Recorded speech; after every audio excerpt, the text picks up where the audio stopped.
ფიბონაჩის რიცხვები და ოქროს კვეთა. რა საერთო აქვთ ერთმანეთთან მზესუმზირას, ლოკოკინას, ტალხას, ობობის ქსელს, ადამიანის სხეულს, ეიფელის კოშკს, ცნობილ ნახატებს თუ გალაქტიკას. დავიწყოთ ფიბონაჩის მიმდევრობით. ფიბონაჩის მიმდევრობა ევროპაში შემოიტანა იტალიელმა მათემატიკოსმა, ლეონარდო პიზანომ, რომელიც ცნობილია როგორც ფიბონაჩი. მან ეს იდეა გამოიყენა კურდღლების გამრავლების მოდელისთვის, მაგრამ რაც მან აღმოაჩინა, გაცილებით დიდი აღმოჩნდა, ვიდრე უბრალოდ ამოცანა. დღეს მისი სახელი დაკავშირებულია არ მხოლოდ მათემატიკასთან, არამედ ბუნებასთან, ხელოვნებასთან და სამყარო სტრუქტურასთანაც. და მაინც რა არის ფიბონაჩის რიცხვები? ფიბონაჩის რიცხვები არის მიმდევრობა, სადაც ყოველი შემდეგი რიცხვი წინა ორი რიცხვის ჯამია. მაგალითად, 0-ს მივუმატოთ 1 არის 1, 1-ს მივუმატოთ 1 არის 2, 2-ს მივუმატოთ 1 არის 3, 3-ს მივუმატოთ 2 არის 5, 5-ს მივუმატოთ 3 არის 8 და ასე უსასრულოდ. ახლა გადავიდეთ კიდევ უფრო საინტერესო ნაწილზე. თუ ამ მიმდევრობის რიცხვებს ერთმანეთზე გავყოფთ, მივიღებთ რიცხვს, რომელიც თანდათან უახლოვდება 1.618.000-ს. ეს არის ეგრეთ წოდებული ოქროს თანაფარდობა და რაც უფრო შორს მივდივართ მიმდევრობაში, მით უფრო მეტად უახლოვდებით ამ რიცხვს. ახლა ფიბონაჩის მიმდევრობა წარმოვიდგინოთ კიდევ სხვანაირად. დავხაზოთ კვადრატი, რომლის გვერდებიც 1 სანტიმეტრის ტოლია. შემდეგ კიდევ ერთი ასეთი კვადრატი.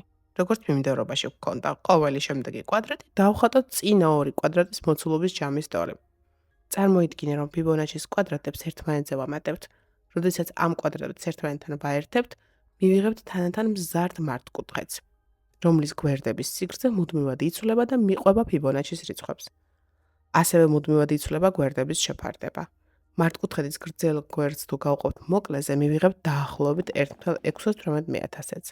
და რაც უფრო დიდდება ფიბონაჩის მართკუთხედი, მით უფრო ზუსტად უახლოვდება ეს შეფარდება ამ მნიშვნელობას.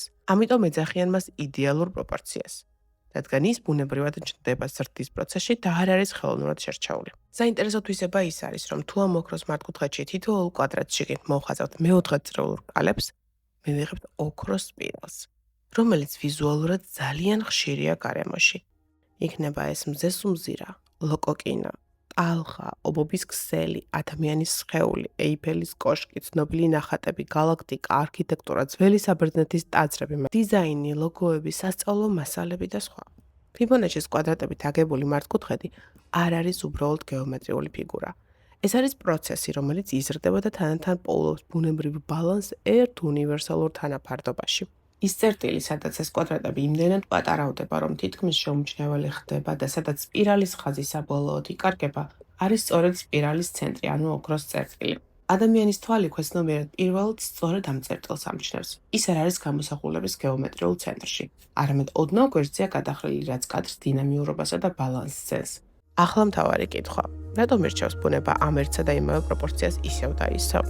ზოგი მეცნიერი ამბობს, რომ ეს უბრალოდ ეფექტურობის კანონია. ზოგი კი ფიქრობს, რომ ეს არის სამყაროს ერთგვარი ფარული ენა და რაც უფრო სწავლობთ ამ სისტემას, მით უფრო ხვდებით ერთ რამეს. ბუნება ქაოსი არ არის.